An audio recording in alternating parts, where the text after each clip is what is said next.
Szanowni Państwo, będziemy rozpoczynać sesję inspiracyjną. Czy można produkować więcej, zużywając mniej? Której moderatorem będzie pan dr Tomasz Kasprowicz, redaktor i wiceprezes Zarządu Publika.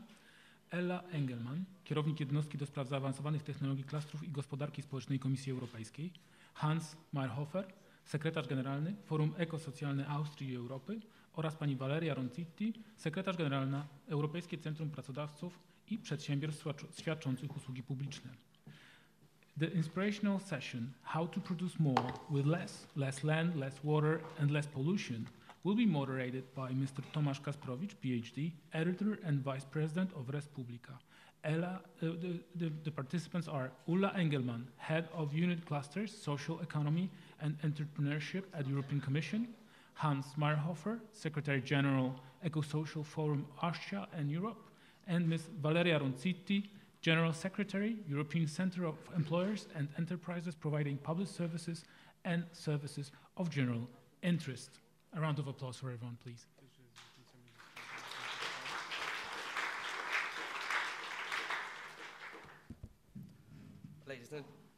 Ladies and gentlemen, thank you for being here with us. Let me just try to start with a little bit of update. Of course, Ms. Engelmann couldn't come because of the scheduling problem, and instead we have Mr. Maciej Barton with us today. So sorry for that. Today we are going to discuss a very important issue because there are two forces at play. The first, number one, is that it seems that our economy is basically addicted to growth. Without growth, very nasty things happen into our society, and there are large strains to it. On the other hand, our growth is putting a large strain on our planet, and this might even lead to some catastrophic events, as some scientists are warning us. So here we are in the middle of the problem of our need to produce more to maintain our standard of living and improving it as our expectations grow. And on the other hand, not wasting the resources and making sure that our growth is sustainable. So this is the model of our discussion now, and as a first speaker, I would like to ask Mr. Mayr-Hofer to take a stand. Thank you.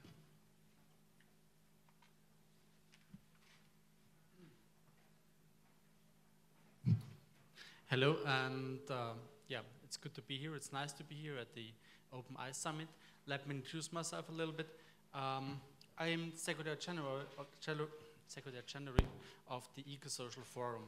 Who and what is the Eko-Social Forum?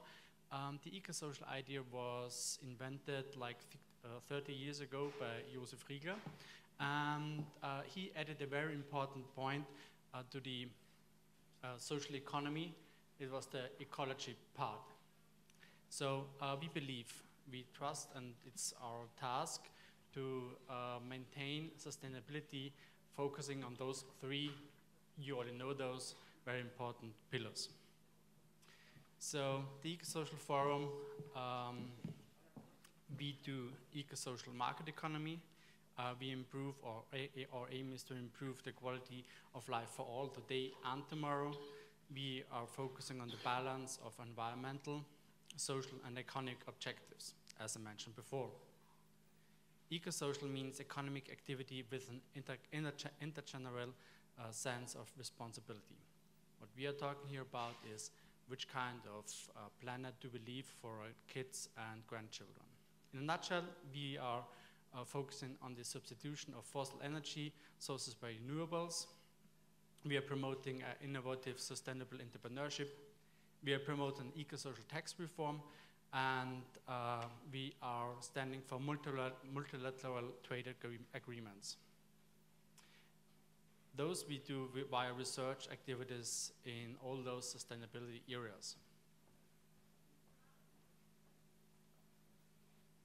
Our key task is the realization of the eco-social idea.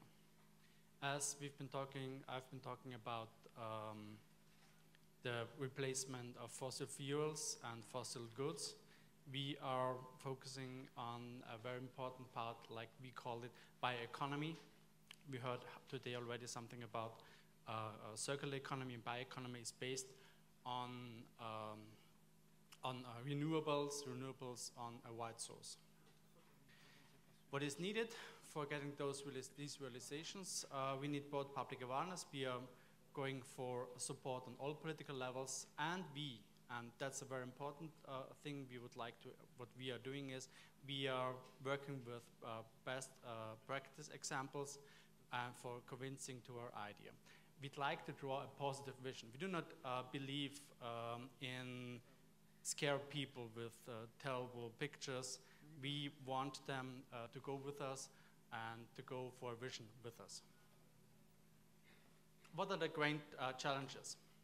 Well, to say before, I was told to talk on agriculture or to focus on agriculture, but I think those grand challenges cause also troubles, and not in the food sector, but in all others as well. The grand challenges is the climate catastrophe.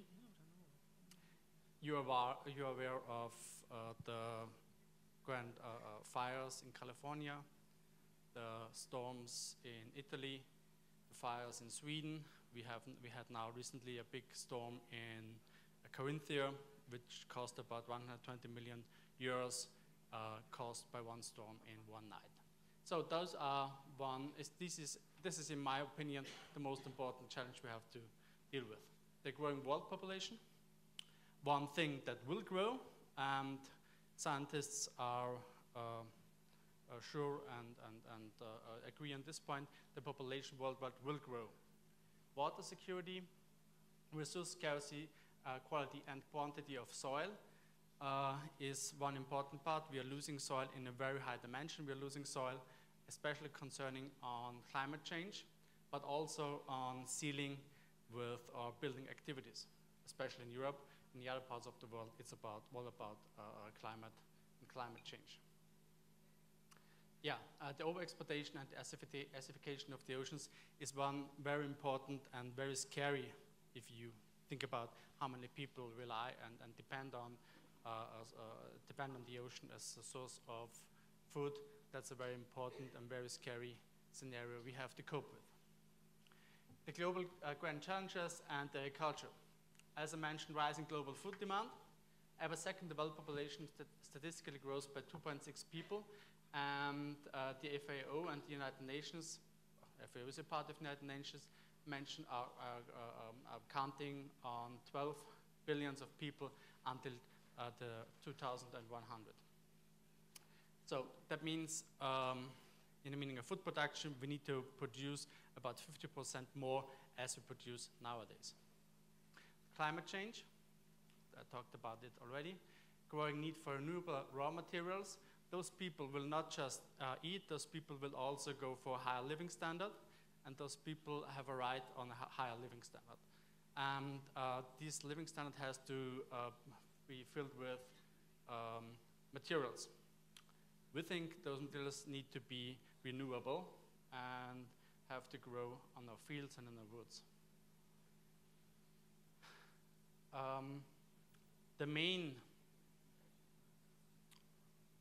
The heart of culture, in our point of view, is small-scale family farming.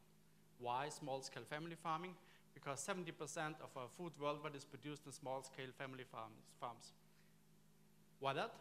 Because family farms are very productive. Family farms are very resilient compared to specified intensive and industrial production sites. So those farming system gives us, on one hand, a higher resilience against economic ups and downs. On the other hand, those families aim to give their farm in the hand of their ancestors.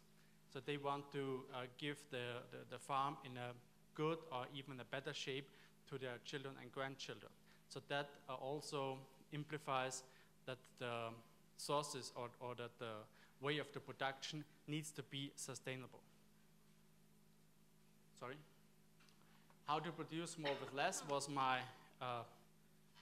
the key question I was told. I think productivity is the key to feed the world.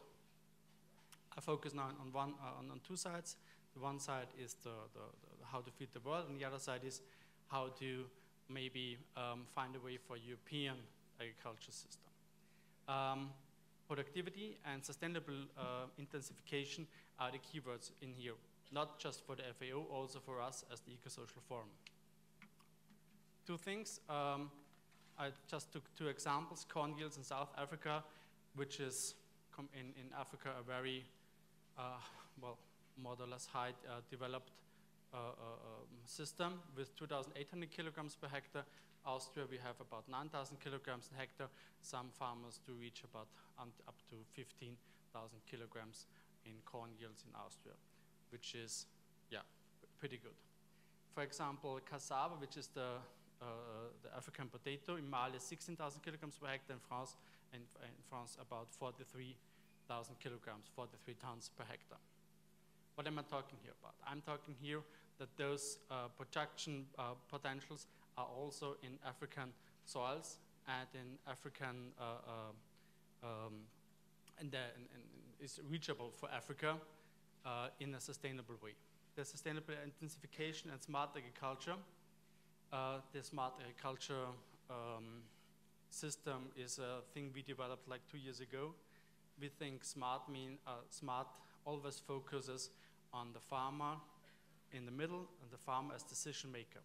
But it has to be sustainable, multifunctional, adaptive, resilient, and technology enhanced. We think the use of technology will help us to produce more with less. That is the implication of the sustainable intensification. That might sound like a position, but through a well-implemented use of technology, we can all get better. I will show you a very, very, practical, also nowadays used kind of technologies. For one example, I privately know is a farmer, organic farmer in Lower Austria, who uses RTK technology, GPS technology for planting his potatoes. And he always, if he's talking to an audience, he's very outgoing with his technology. He says, if I put my potato in the soil, I already know which potato plant is growing per centimeter. This helps him to do organic plant care and to be very efficient and to have also good yields. One example is the complete integration in the agriculture system. We have here satellite-based data, which can be used for geomapping. So that means you can see how much water, how much average growth you have on a certain part of the field. And with this knowledge, you know how to treat this part of the field in another way, maybe as you need to maintain this part of the field. So the plants on this part of the field might also be healthier than here on this part, and then you can use your plant protection technology on a higher level here than you can use it there. What means you can save a lot of input factors on regions of the field which are healthier than the others. You can use variable rate technology, as I mentioned, for plant production or for not for plant for protection, plant protection, and for fertilizing. You can also use automatic steering systems, which do have a big advantage. The driver is always driving on a certain line, but this line is not very accurate. Those systems go for 1 to 3 centimeters on the same way, which helps to to save the input factors. So that's another example. You have, as you can see here, I'm not sure if you can see it in the back there, but you have here sensors on a tractor. This sensor is checking the plants in front, and a computer is calculating how much fertilizer need to be applied on this certain spot. So that's another technology use. In Austria, we use also like those drones.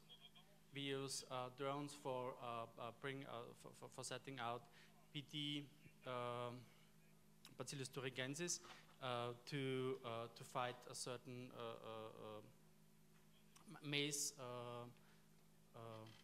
worms. Yeah, so those worms eating the maize, and you bring out the BT with a drone. So it drops those organic plant production. Yeah, one photo I'd like to show is this is autonomous tractor.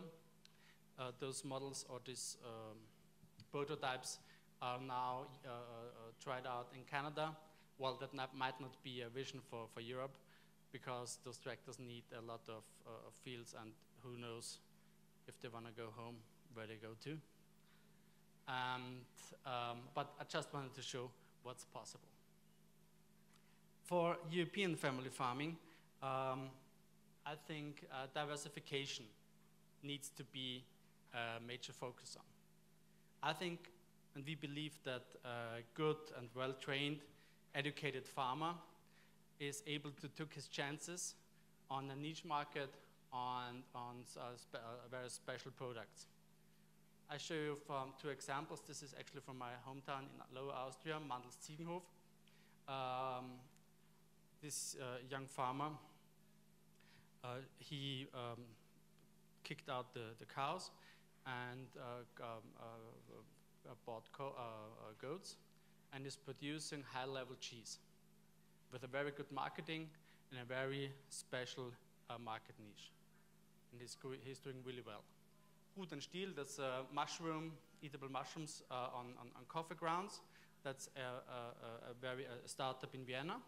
Actually, those guys don't come from farming. Actually, they are biologists. And they use coffee grounds. They collect them in Vienna, and then they grow mushrooms on it and sell the mushrooms. Gugumuk Viennese snails. He is also like a small farmer who is producing snails, also very on a very spot market. So what I would like to show is those are really good working examples. We need to enhance farmers. We need to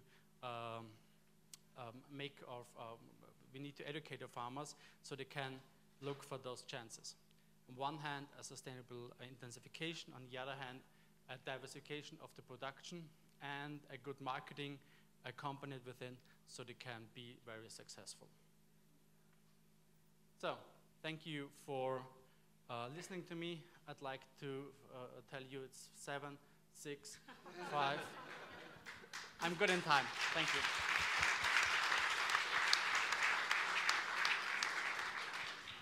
That's what we call perfect timing.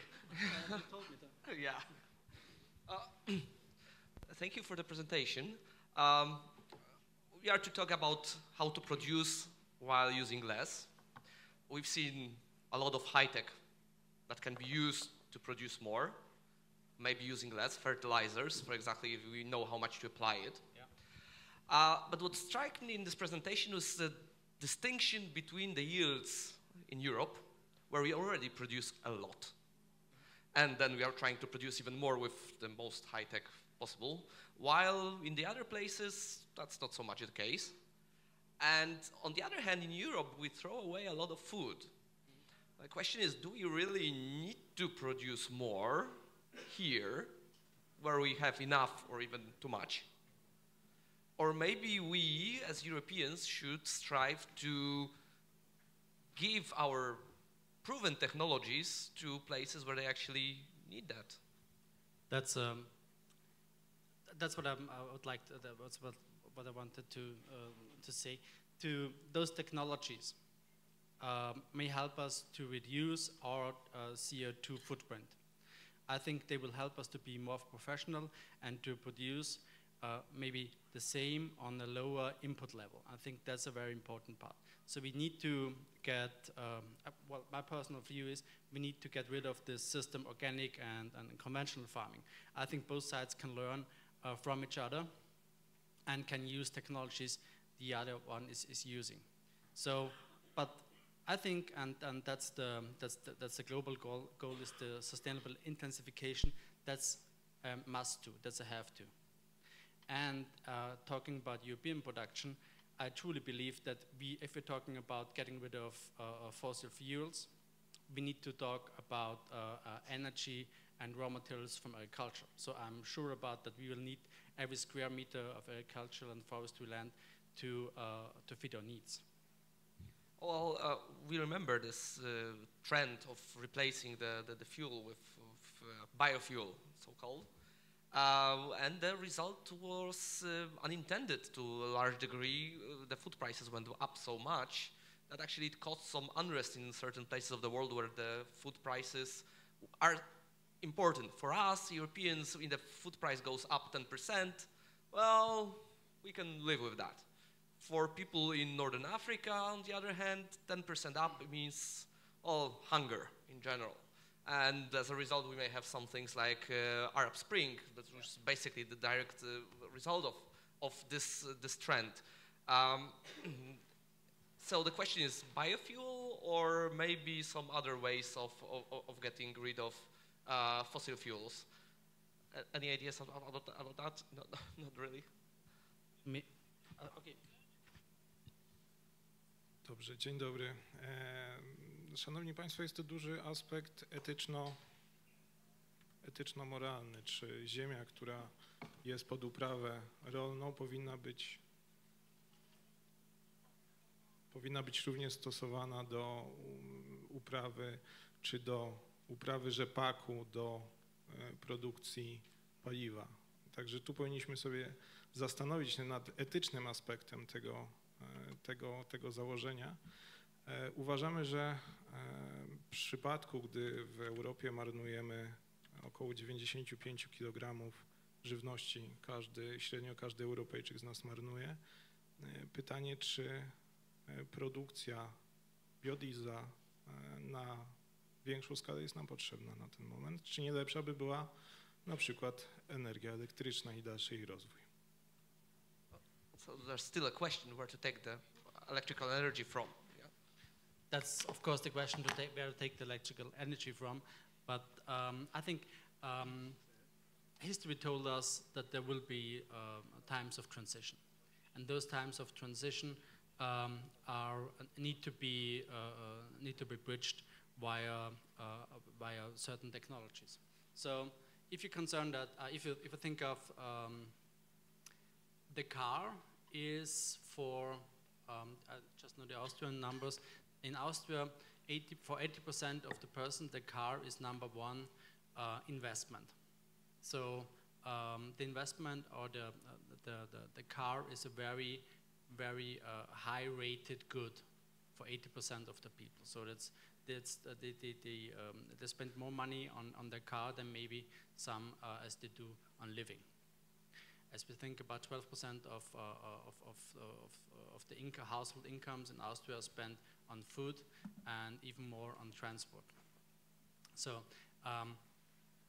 that's going to be a very crucial social debate to talk on. So what to do with the value of those cars for those people, and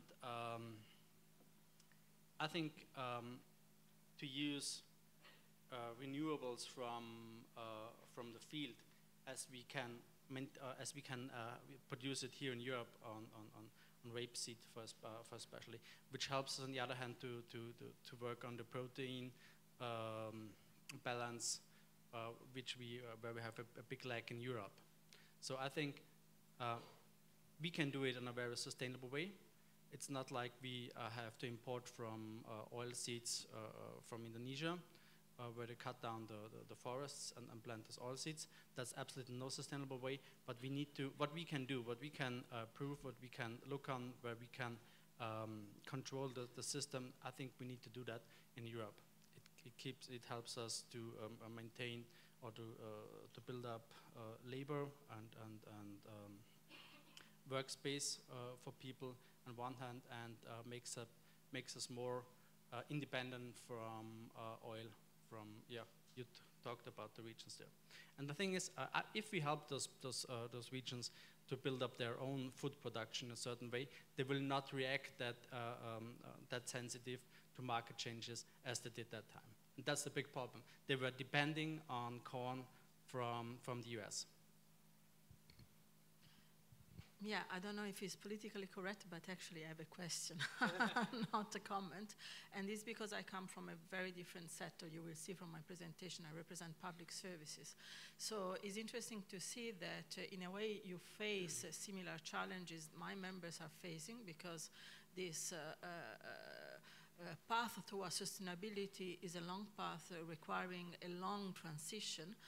But my question is, how do you manage the customers you serve and the farmers you represent to convince them this transition is value for money at the end? Because you have to invest for that. So, you know, it's not all about ethical and CSR approach. How do you tell them it will pay back? On examples. If you can bring them examples, like they established a big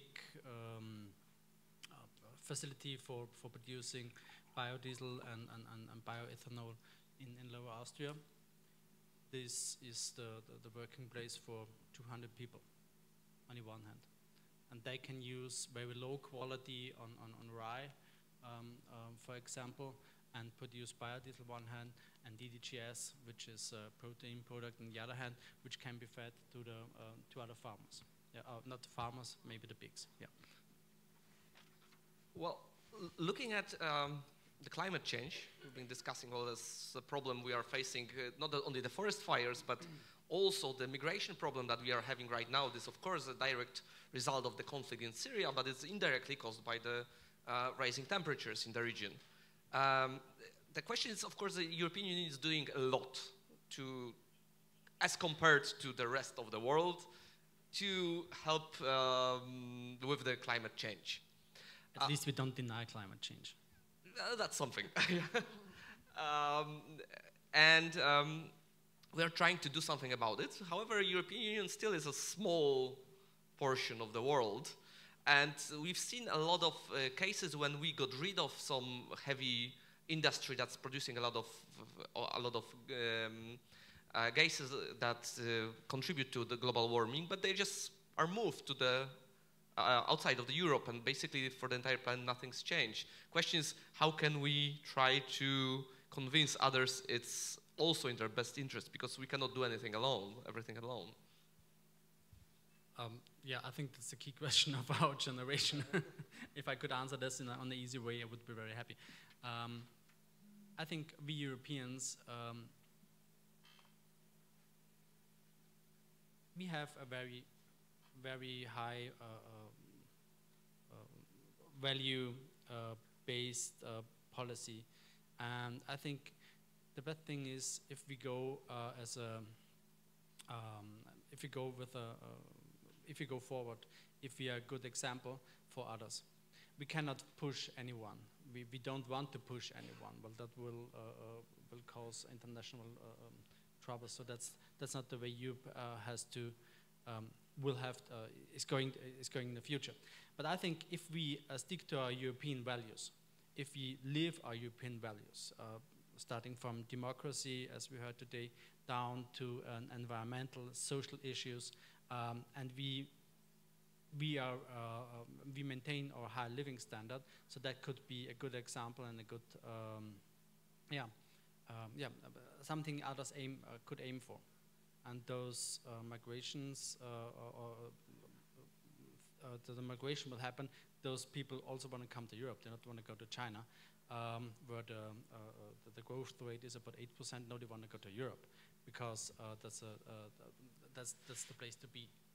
Oh yeah, the kind of I would say the ironic part of this issue is that as far as global warming goes, Europe is not the one region that is going to be hit the worst. Actually, some parts of Europe will benefit from the climate change. Also, farming will partly benefit from climate change. Yeah, definitely. So, so far we are the last ones to be actually concerned with the problems, to a degree, of course.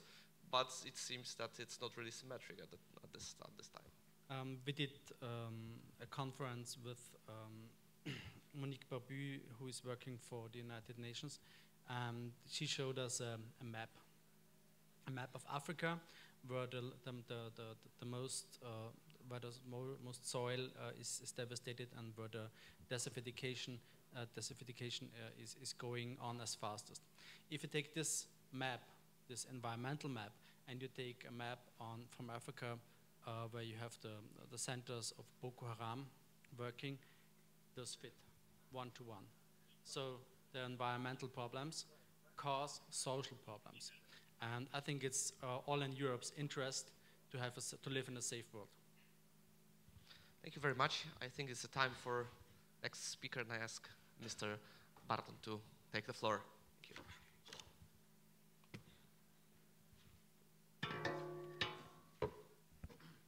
Dzień dobry, witam Państwa. Czy mnie słychać, czy mam taki donośny głos? Dzień dobry, nazywam się Maciej Barton, jestem pełnomocnikiem zarządu w Stowarzyszeniu Polska Ekologia. Chciałbym Państwu dzisiaj opowiedzieć na temat krajowego podwórka związanego z żywnością ekologiczną, z tym, czy da się taniej produkować, jakie są najbliższe trendy i w jakim kierunku będzie się to rozwijało. Patrząc na Państwa twarze, tak odnoszę takie wrażenie, że nieczęsto Państwo macie przyjemność słyszeć na temat żywności, na temat rolnictwa, jeżeli chodzi o wymiar społeczno-ekonomiczny. Mam nadzieję, że trochę Państwu te tematy będę mógł przybliżyć. Kim jesteśmy? Jako Stowarzyszenie Polska Ekologia powstaliśmy 12 lat temu. Na początku pytano nas, czy będziemy się przypinać do drzew, czy będziemy blokować fermy. Natomiast jesteśmy taką interdyscyplinarną siecią połączeń na rzecz promocji żywności ekologicznej i rolnictwa ekologicznego w Polsce. Rozmawiamy z każdym, nie mamy z tym problemu. Działamy dlatego, żeby rozwinąć to wszystko i chętnie przyjmujemy ludzi, którzy mają fajne pomysły i firmy, które mają otwartą głowę. W Polsce, drodzy Państwo, mamy duży problem, żeby się zrzeszać, żeby ze sobą współpracować, żeby sobie na koniec zaufać. Obserwujemy to również w naszym stowarzyszeniu. To jest jedna z głównych barier. Nie mówimy tutaj tylko i wyłącznie o żywności, mówimy także o życiu codziennym. Myślę, że warto też by było wycenić ekonomiczny aspekt, ile Polska traci w wyniku tego, że branże się nie jednoczą, że ludzie nie chcą ze sobą współpracować i sobie po prostu nie ufają. Nie chcę Państwu dzisiaj dużo opowiadać, bo też nie mamy aż tyle czasu, żeby opowiadać Państwu o wszystkich akcjach, które robimy. Jest powiedzenie, że jesteś tak dobry jak Twoja ostatnia, powiedzmy, akcja promocyjna.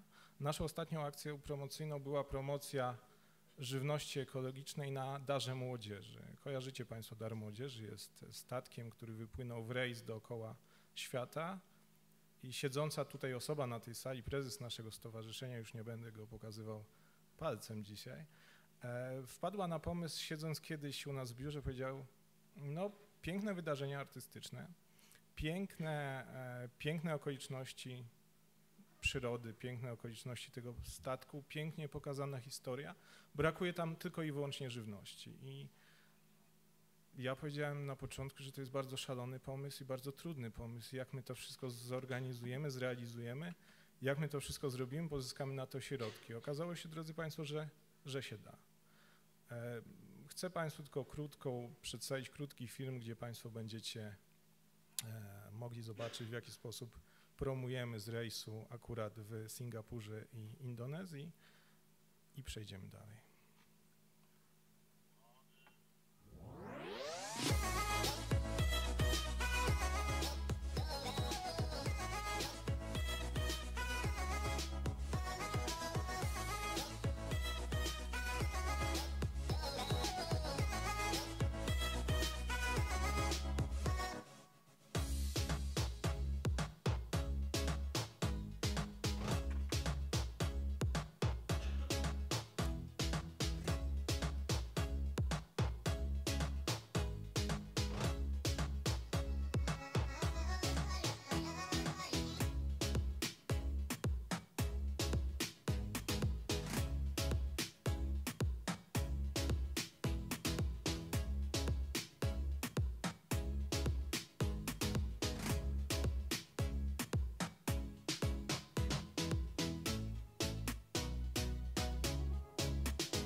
Dodatkowo, drodzy Państwo, do tej całej naszej misji gospodarczej była misja gospodarcza przetwórców i producentów, którzy mogli odbyć rozmowy z lokalnymi sieciami super i hipermarketów. Tyle myślę, że o nas jako stowarzyszenie opowiemy sobie o problemach z żywnością, szansami i możliwością rozwoju żywności nie tylko ekologicznej w Polsce. Drodzy Państwo, korzyści z produkcji żywności w Polsce. Mamy czyste środowisko, jesteśmy krajem predestynowanym do produkcji ekologicznej. Nie mamy problemu z tak zwanym tłem środowiska. Przez wiele lat kraje Europy Zachodniej mają problem z tym, że tło środowiska już tam występuje. Używanie środków ochrony roślin na dużą skalę nie pozostaje obojętne i ciężko później, nawet w przypadku, gdy użycia tych środków się zaprzestanie, ciężko później tą glebę przywrócić do normalności. Mamy dużą tradycję związaną z produkcją żywności i duży potencjał produkcyjny. Jakie mamy problemy? Mało stabilny rynek na przykład owoców i warzyw. Zobaczcie Państwo na ten rok, jeżeli chodzi o produkcję jabłek. Wyprodukowaliśmy 4,5 miliona ton. Sadownicy normalnie uprawiali swoje sady, używali środków ochrony, wyłożyli na to ciężkie pieniądze, a jabłka w tym roku zostały na drzewach w dużej mierze. Czy jest to ekonomicznie uzasadnione?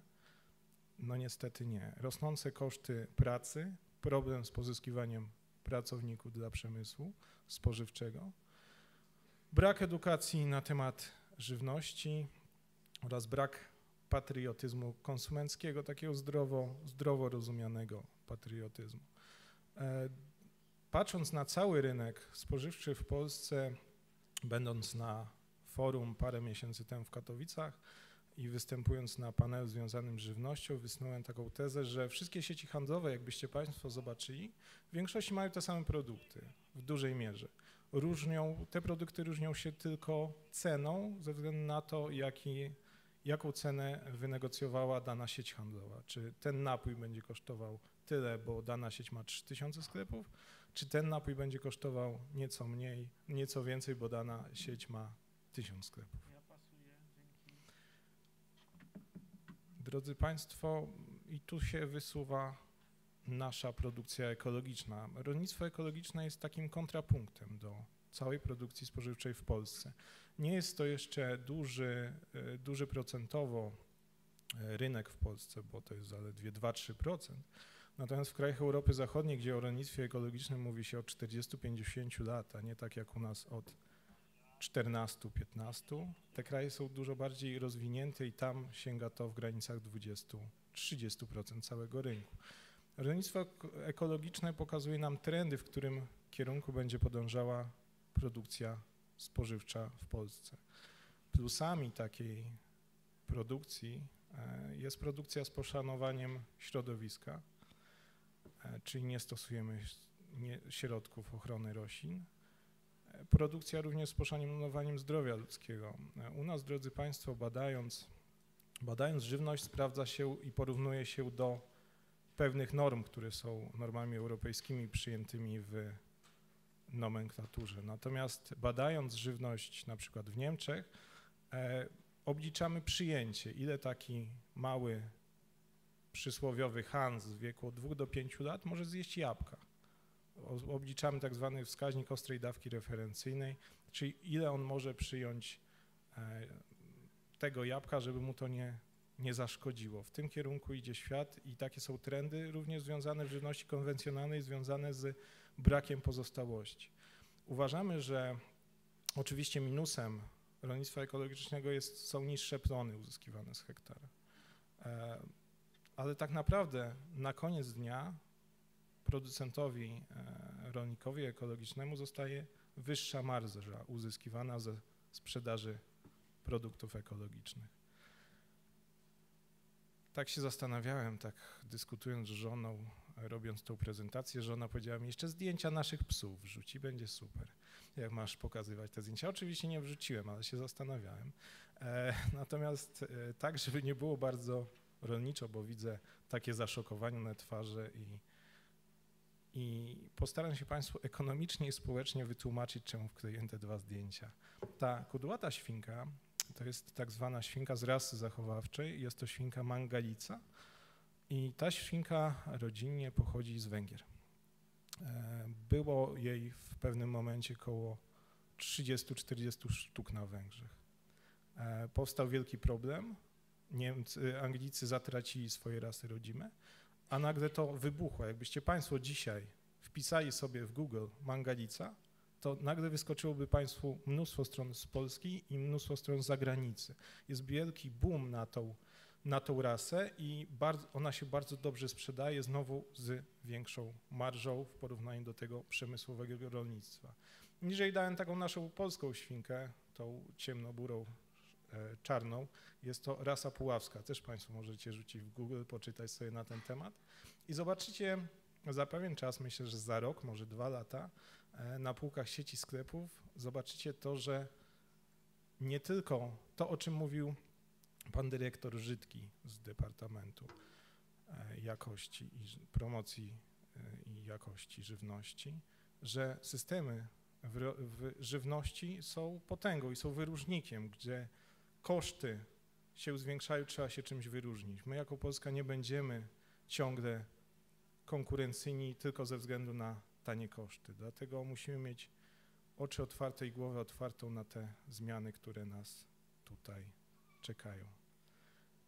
A więc tak krótko podsumowując, moja teza jest taka, że wcale nie musimy zawsze produkować więcej do tego, żeby zyskać więcej, a mieć w głowie poszanowanie nie tylko człowieka, ale także klimatu i środowiska. Dziękuję.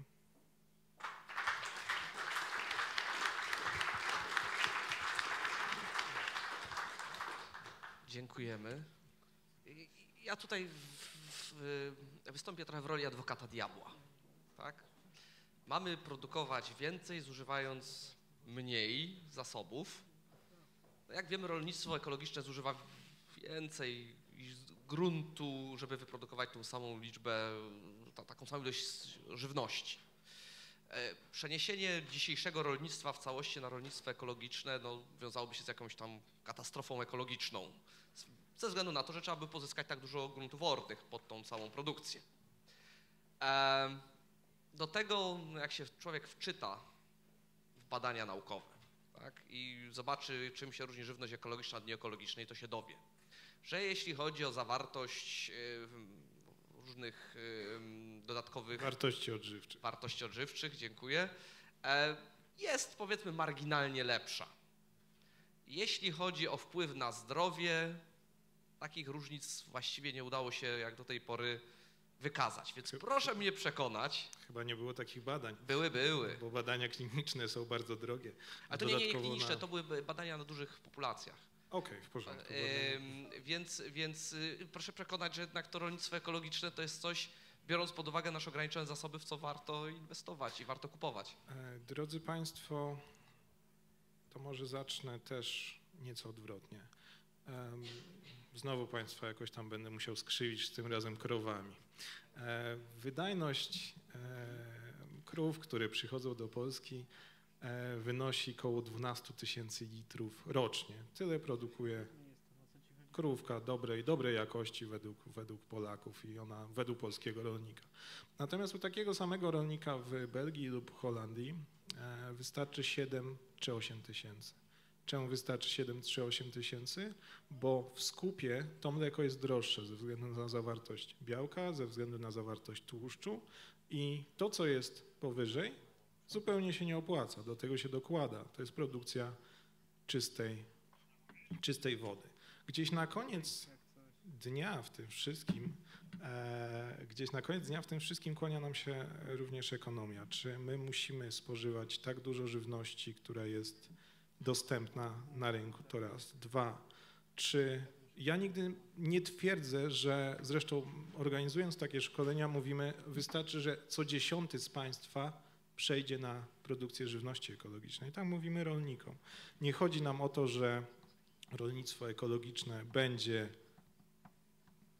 światowym trendem i w 100% pokryje spożycie żywności, bo nie o to chodzi. Chodzi o to, żeby to rolnictwo ekologiczne dyktowało trendy i było tak zwanym kontrapunktem do normalnej produkcji, do tego, żeby tą produkcję, która jest produkcją przemysłową, często zamkniętą, bo ludzie...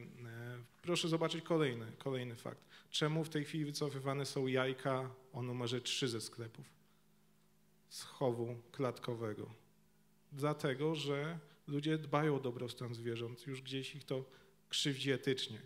Uważam, tak podsumowując, uważam, że rolnictwo ekologiczne to jest kontrapunkt do produkcji żywności, nie tylko w Polsce, ale również na świecie.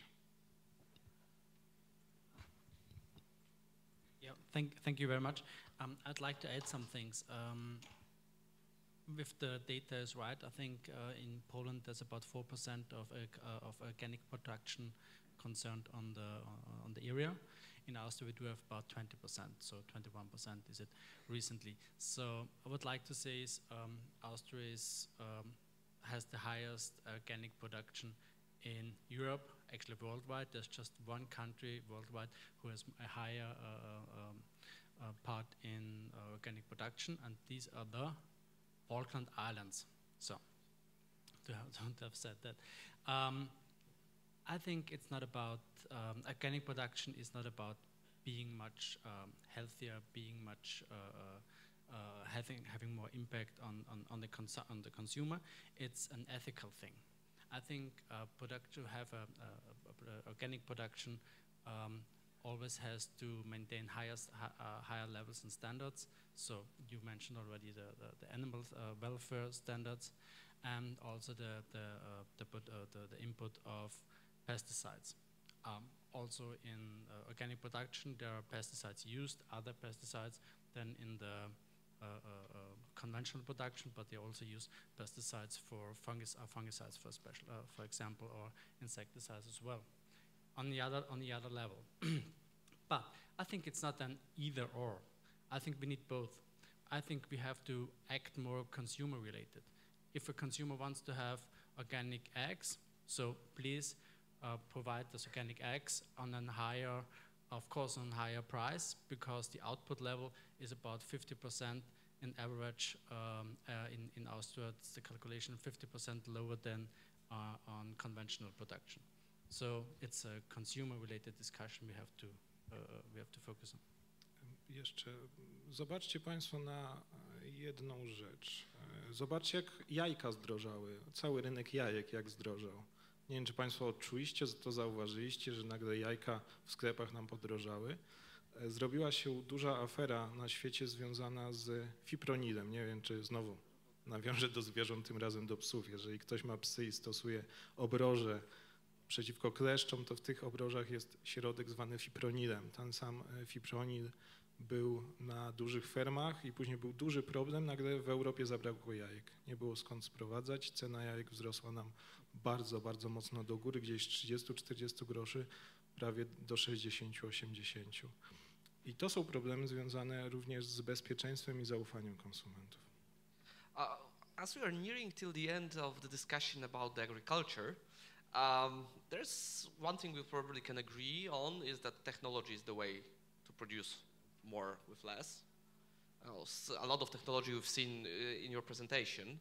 But I was actually waiting up to this point to bring up probably the most important part of the technological innovation in agriculture, and the one that brings the biggest promise of bringing more for less.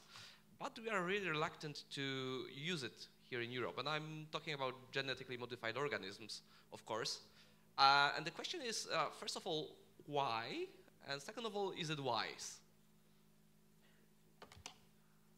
I've visited the farmer in Iowa, 1,500 hectares farmers. He's growing maize and soya beans, not bees. No. He is using GMO modified corn since 15 years, and we were in a special European group, and we've been very into this farming system, and we working on the fields, and said, yeah, he's using GMO modified corn. He's working with Roundup ready corn, and he's using about 15 liter per hectare, 15 kilogram per hectare on Roundup. So to give you an idea, if you use Roundup in Europe with good technology, you use about 3 kilograms, so factor of 5 in between. But additionally, he uses 5 other herbicides because this GMO mechanism doesn't work, because a lot of plants get adapted to Roundup, to glyphosate.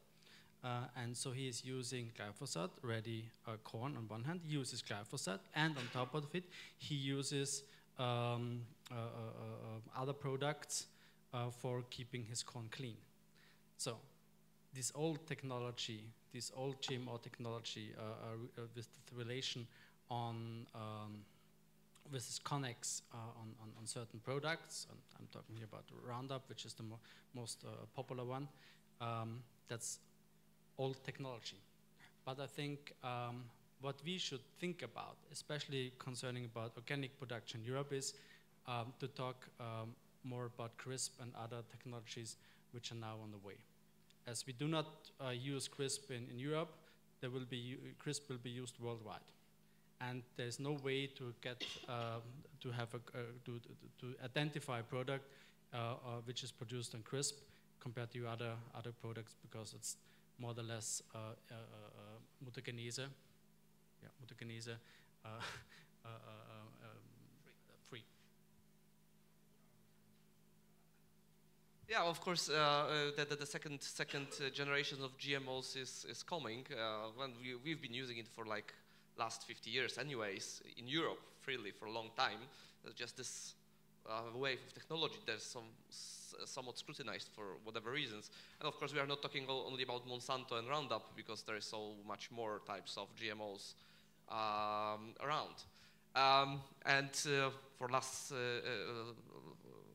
seconds, we have also heard about those kind of so far exotic technologies, let's call it, or trends, and there are 2 of them that actually popped to my mind. And we ran out of time, but we didn't get enough time from the start because we just got 10 minutes. Yeah? So we have 5 more, please, on the clock. No? So just one quick question. So one of them is artificial meat, of course, being the probably the idea of replacing one of the most industries of producing meat is one of the most greenhouse gases producing industries of all of them. So let's take with that because of the lack of time. So I've seen you have something to add. Okej, dobrze. To jest trudny temat i będzie dla nas trudnym tematem. Mówimy tu również o pozyskiwaniu białka do karmienia zwierząt, na przykład z, kolokwialnie rzecz mówiąc, robaków. I drodzy Państwo, trzeba będzie sobie zadać pytanie, czy Państwu będzie to przeszkadzało za parę lat, a myślę, że za 15 lat to i tak będzie codzienność dla nas wszystkich, także macie Państwo jeszcze parę lat, żeby się nad tym zastanowić. Thank you. So the time for the last speech. Ronzitti, please take the floor.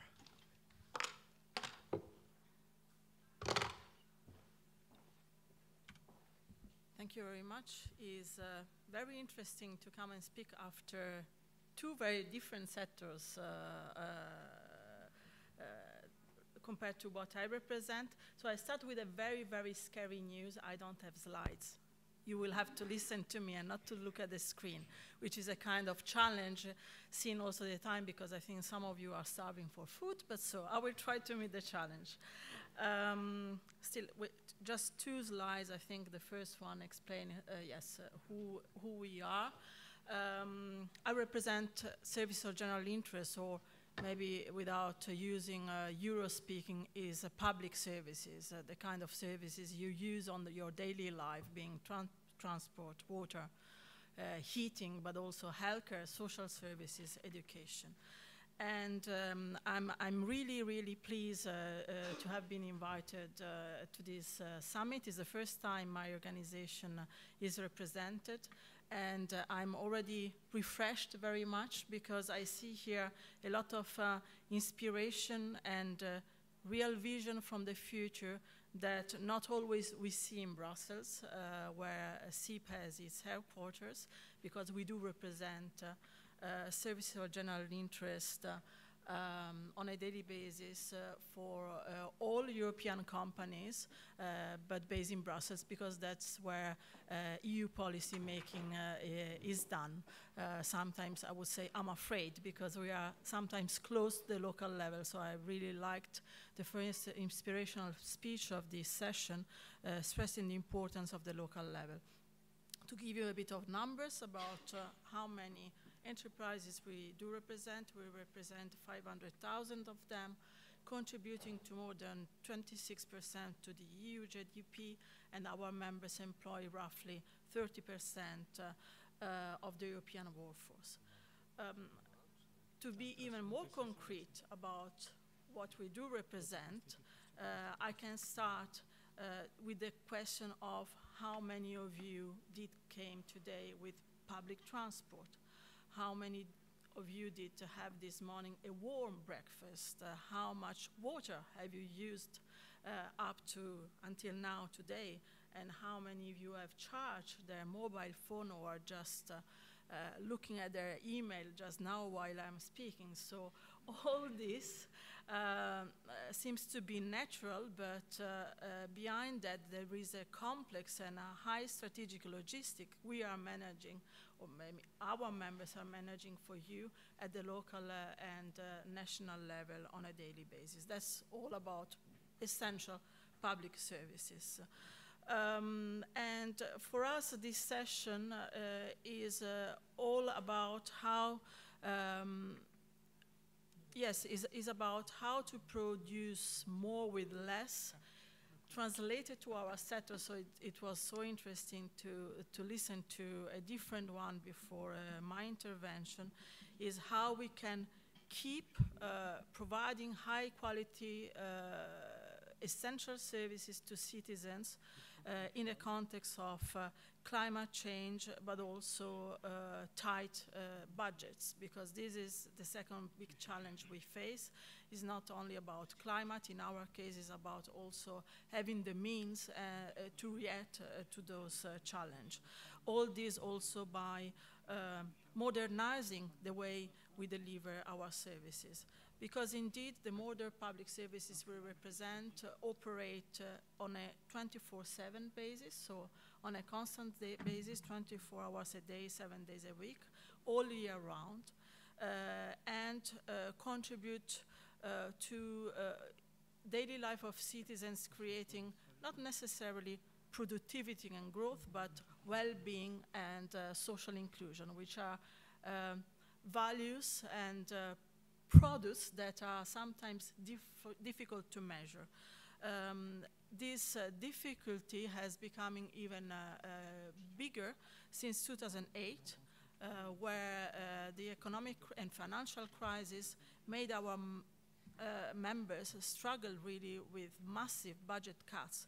So this doing more with less was not a choice for our members, but a must. If you think that, for instance, in the UK, the budget for the NHS, the National Health Service, was cut by 40% all of a sudden, leading, if you think, little by little to the kind of context that then had led to Brexit, because the promise to bring back a lot of money to the National Health Services for UK citizens was one of the promise of the Brexiters. You see the kind of long-term impact that these budget cuts had on our service provision and on our survival. So in the face of these budget cuts, we also have to deal with unavoidable changes like climate change, but also demographic change. This is something, another trend that we couple always when we list the challenges we have to face. Demographic change in our sectors impact in two ways. The EU population is getting older and older, so the citizens, we don't like to call them customers, but the citizens we serve are growing older, so this is implying a complete shift, a complete new way of delivering certain services. Think at adapting public transport with new infrastructure. Think at the huge adaptation we have to make in healthcare provision. It's not anymore about building big hospitals, but building healthcare facility that allow people to remain at home as much as possible while having daily care, so a long-term perspective. And then there is a third big challenge, which is the technological change. Is very often a solution for many other sectors. Not always my members are able still to embrace this technological change in a kind of positive way. Why so? Because digitalization innovation is sometimes seen at the local level as a threat more than an opportunity, very simply because big operators like Google come all of a sudden in the market and they are not able, my members on a local level, to react to this innovation and outward change on a swift way.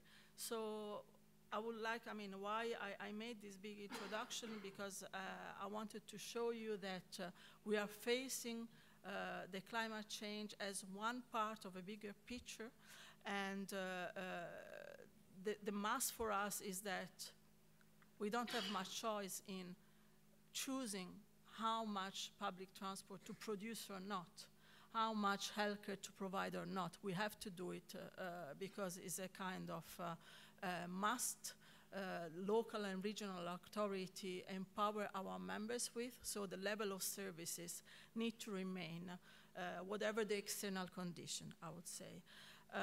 That is why we had to make a choice in our organization on which stand to take in regard to environmental policies. And it would have been very easy to go the way, yes, but at the end of the day, why should we pay a price for something that is not mainly caused by Europe? So this, why we should do more when other countries that are having third countries causing the problem are doing less. We decided to give an answer based on values. So I really liked, and it was for me very inspiring that a sector like agriculture, so something far away from public services, had an answer that I would have had. Okay, but we don't care, we have to preserve European values. And this is the kind of choice we made. And we are inspiring our policy making, but also the daily life of our members on, I wouldn't say, we are preparing for the worst case scenario. So an example is a text, a report that some of our colleagues, my colleagues from the private industry, I'm pretty sure would like to put under the carpet, but is there, is something published by the Intergovernmental Panel of Climate Change. And they published a report very recently in October saying that climate-related risk to health, livelihoods, food security, water supply, human security, and economic growth are projected to increase with a global warming of 1.5 degrees and increase further with 2.5 degrees. So you see that the scenario that some are already projecting is already worse and do not meet the ambition of the Paris climate agreements, where the targets were set at no more 2% global warming above the pre-industrial temperatures, with an aspirational target of 1.5%. I don't tell you the kind of discussion we had in our organization, but in Brussels in general, before deciding whether Europe should play the front runner there. And as a matter of fact, my organization was pro that. I mean, we said Europe should be the front runner because we have to demonstrate that we are ready to go beyond. Not all players in Brussels were ready to say that. And I think that this is due to the fact that in order to put the machine in motion and practically deliver those targets, we will have to make a significant impact with reduction within the next 12 years. And if you think, because unfortunately on my daily life I have to think in terms of what is the ability of EU legislation to adapt to that, it means that the EU legislators would have 3 years to act, which is nothing, really nothing. So I can understand why some of my colleagues from the private industry are scared about that. This being said, we cannot longer deny the truth of this scenario, and the fact that also is not the Intergovernmental Panel of Climate Change, but also the Joint Research Center, so something which is managed directly by the Commission, that is giving not only the figures in terms of hiring degrees, but also the money that all this operation would cost if we are not acting now. So there will be an increase, a top cost of roughly 38 billion euros per year by 2080 to be spent on top if we are not taking action now. I think this is a very important point because we are always confronted with the question, what is the business case for it? Are you just a socially responsible employer that goes around saying that sustainability is good? No, we also care for our money, because if we don't act now, we will spend 10 times what we have budgeted until 2080. So all this on a daily life of our members translate in a well-functioning public transport system across the EU, and here we have a problem of huge regional disparities, but we know that public transport is one of the key instruments to reduce greenhouse gas emission in our cities, a functional and reliable water supply, with the challenge also to convince citizens and educate citizens into savings, also especially of drinking water, and here also a link and a cooperation, an increased cooperation we have to make with agriculture to have a better and a more effective use of water, because we are not just in charge of drinking water, but all water, clean and reliable energy, waste management handled with more care, but also more innovativeness, making possible in all cities, big and small, and the challenges in small cities to have new innovative ways of waste collection, and other services that need to adapt to supporting greening economy and expanding their network services. All this is declined in 3 ways: infrastructure, inclusion, and resilience. For us, I need to cut it here, but for us as a social partner, the inclusion side of all this picture is very important, because we can't pay the price that in this innovative process workers and citizens are left behind. So we have really a multifaceted challenge to live, and sustainability is the answer. Thank you.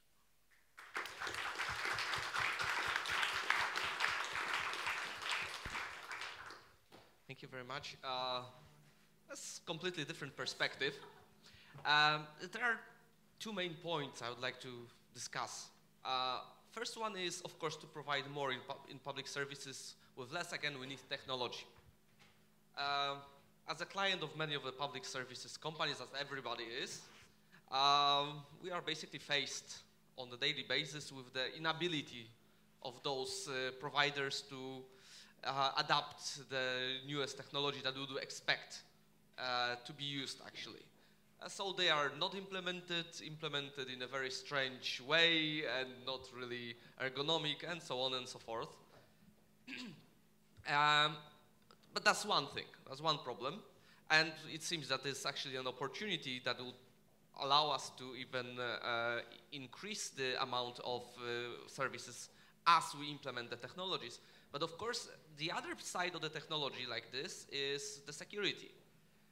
Because if there is a hacker that hacks into a large, I don't know, online retailer, that's unfortunate, but not much actually happens.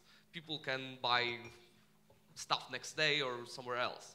If there is a hacker hacking a water supply, water treatment, electricity, public transport, etc., it can create actual havoc in what's going on in the city, in the neighborhood. So the question is, well, first of all, is this reluctance into applying those technologies based on security concerns or just lack of will or know-how or budget?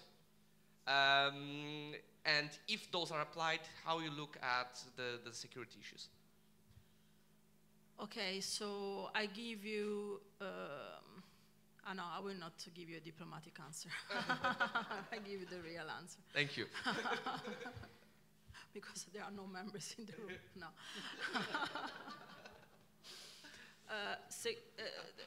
There is a real issue of security. So the problem we are facing, I don't want to have too much Brussels speaking, but there is a proposal at the moment launched by the European Commission is about public service information, PSI directive. So they want to review this directive in order to enlarge the scope of services to be covered by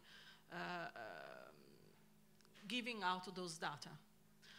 And we are trying to explain, look, I mean, we are not managing just simple data like, how do you know, like Coca-Cola or a private sector. If we give up data on public transport, I would also think at healthcare and all the data that are owned by municipalities, we risk, the risk on security is very high. It's difficult to let part of the European Commission, but also part of the private sectors understand that we are doing this, we are saying this for real security reasons and not because of a protectionist attitude. They think we want to protect our data because we own the data. So there is a real issue of security, and what we need is indeed more time to adapt the system in order to make it safe. Once this is done, I think we should be ready to sell out the data, because this is the thing. We are asked to give out this data for free, but there is a market out there. Data have a price. Why should we give it out for free? So I think there are two steps. One is to create the infrastructure to make it secure, and then once we have it secured, we can discuss about the rest on a more business base. I agree, though, that in some regions of Europe, there is then also a real difficulties in adapting this infrastructure, and here you have two problems. One is sometimes there is a factual problem of not having the financial means to do it, so lack of budget. And in other cases, there is lack of vision from some of the operators to really understand that they can't wait anymore, it's now or never. Well, I would count it a little bit as diplomatic answer because, as we know, nobody's secure now.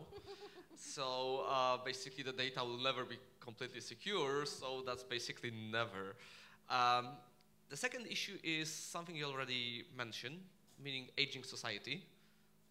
Going from the perspective of Poland, when we joined EU, we were the youngest country of the EU, and now we are the country that's getting older the fastest.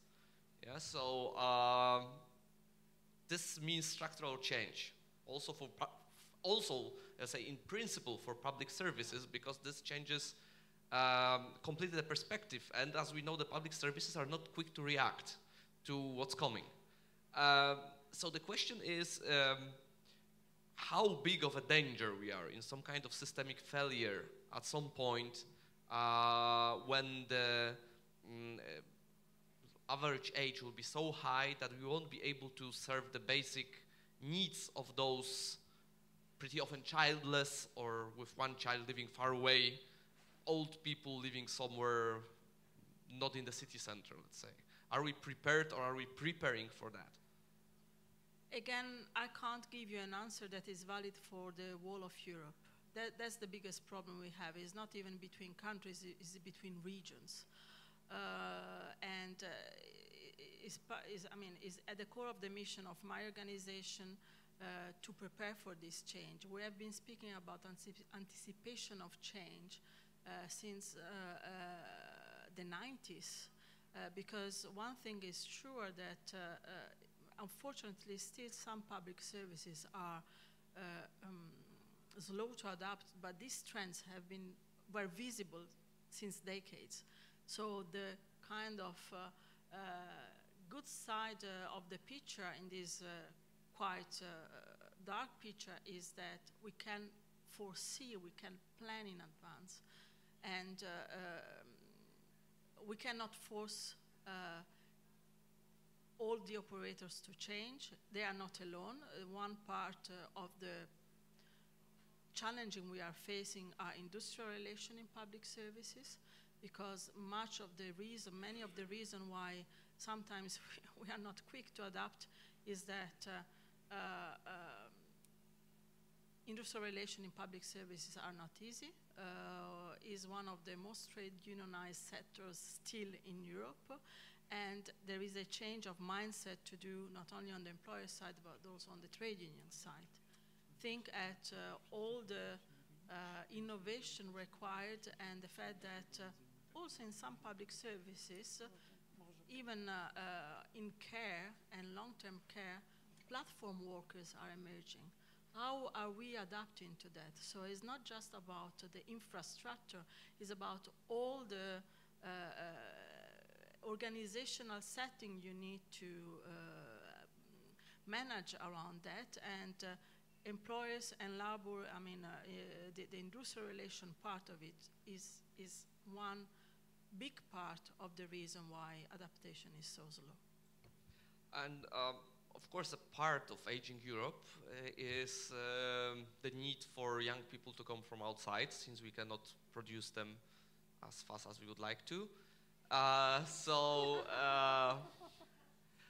Of course, from one side is a strain, yes, and we've seen all of these problems concerning political issues arising from immigration. From one side, the problems caused by the wave of immigration on the south, but also on the east a little bit. But that's completely different topic. And of course, the rise of certain political forces that are capitalizing on resentment towards migrants, and not to mention the Brexit being partially at least fueled by that. But strangely enough, they are not afraid of migrants from Northern Africa, but from Poland. That's something that's pretty often overlooked. Anyhow, of course, the migrant policy is the issue that government is dealing with, but are public services adapting also to the needs of growing and expected to be growing migrant population, so that they can be integrated in a better way than what we see in certain countries and places in certain countries in the Western Europe? Yes, we are, and here again, things happen and we have to adapt. I would really like to say that our members are more socially responsible than others. I still want to believe it. We have a corporate social responsibility label, so I think that part of the values we are anchored at make it easier for us, but there is also a very objective reason why we are so active in the immigration of migrants and refugees, because we have a big project on integration of migrants and refugees in the labor market. My members are at the front face of the inclusion, meaning that the private industry might have a choice, might see a benefit in having new workforce coming in sectors where there is a lack of workforce. We have to do it because we provide the social housing to those who come. We provide the healthcare services. We are faced as service providers first, then as employers, to integrate those newcomers into the society. So let's say that we have a vested interest to have them integrated in the labor market as quick as possible, as fast as possible. And on this we have really very brilliant example in sectors where you hardly think that a refugee could be integrated in the space of 18 months.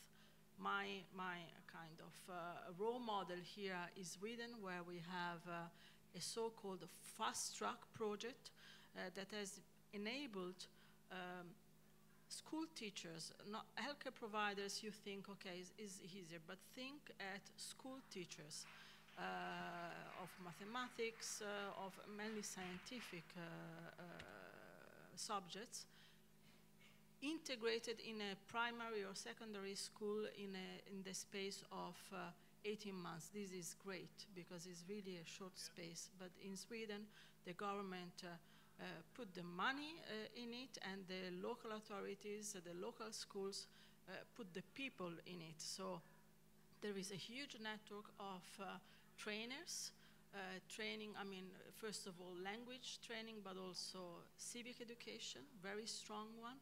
And then the refugee is integrated in the class after 6 months of this training.